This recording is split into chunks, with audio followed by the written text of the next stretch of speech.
Bom, pessoal, essa aqui é a questão de número 22, uma questão de história do Brasil, tá? História brasileira.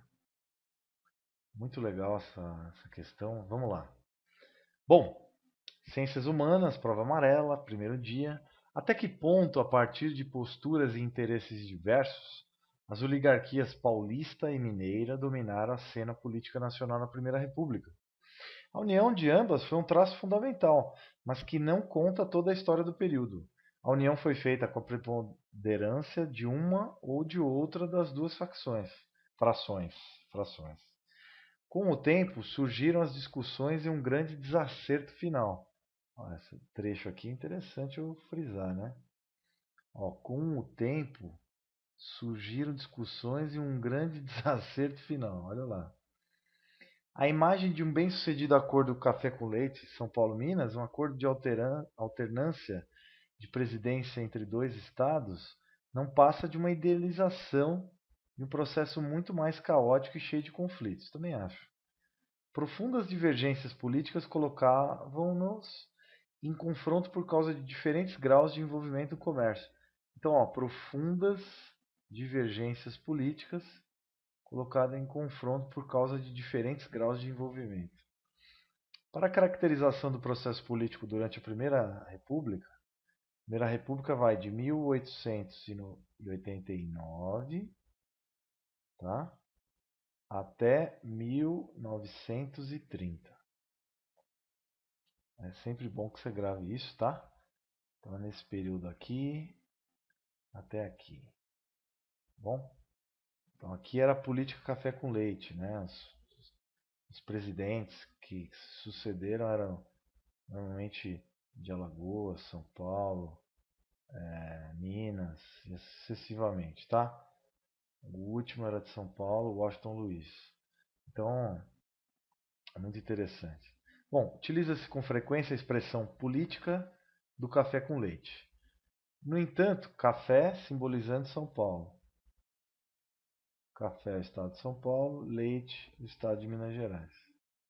Poder central era no Rio de Janeiro. Outras influências importantes no Nordeste, tá? Pernambuco, Bahia, Rio Grande do Sul, Rio de Janeiro, Minas Gerais. Esses eram os estados mais representativos da União. Nordeste. Bom, no entanto, os textos apresentam a seguinte ressalva à sua utilização. Então vamos lá. A riqueza gerada pelo café dava à oligarquia paulista a prerrogativa de indicar os candidatos à presidência sem necessidade das alianças? Falso. Tinha que ter aliança, não era sozinho. Um dependia do outro. As divisões políticas internas de cada estado da federação invalidavam o uso do conceito da aliança entre os estados. Não, tinha alianças. As disputas políticas do período contradiziam a suposta estabilidade de aliança entre mineiros. Exatamente. As disputas políticas do período, né, eram muito grandes as brigas entre os mineiros e paulistas. Tanto é que em 1932 o pau comeu de vez, né? Na Revolução de 32, o Getúlio Vargas atacou São Paulo.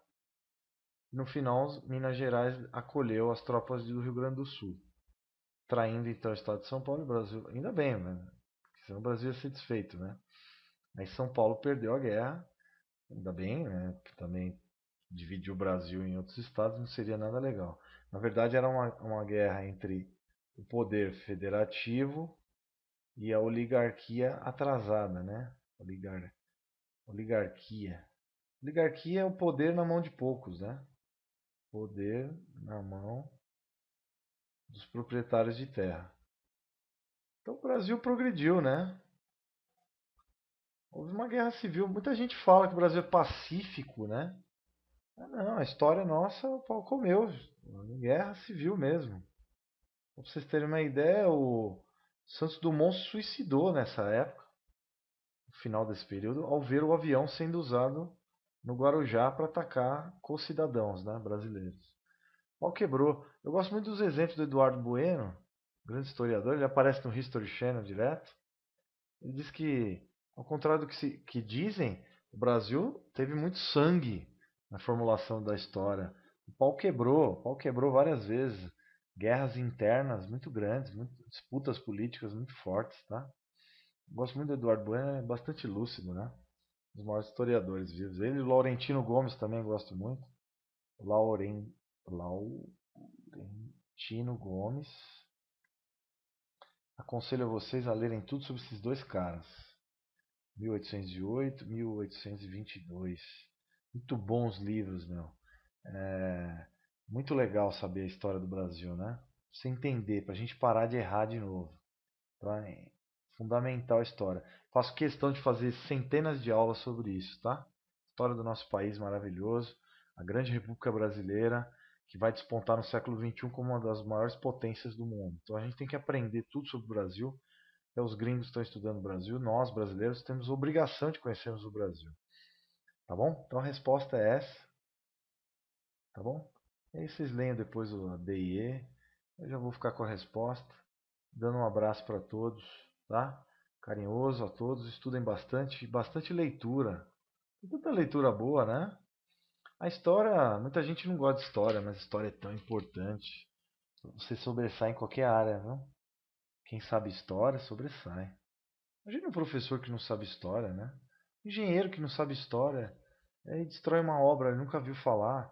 Isso um médico que não sabe história do hospital que ele vive, né? Ele vai, advogado, qualquer área, jornalismo, qualquer área de humanas, biológicas ou exatas, todo mundo tem que saber tudo sobre a história, tá bom?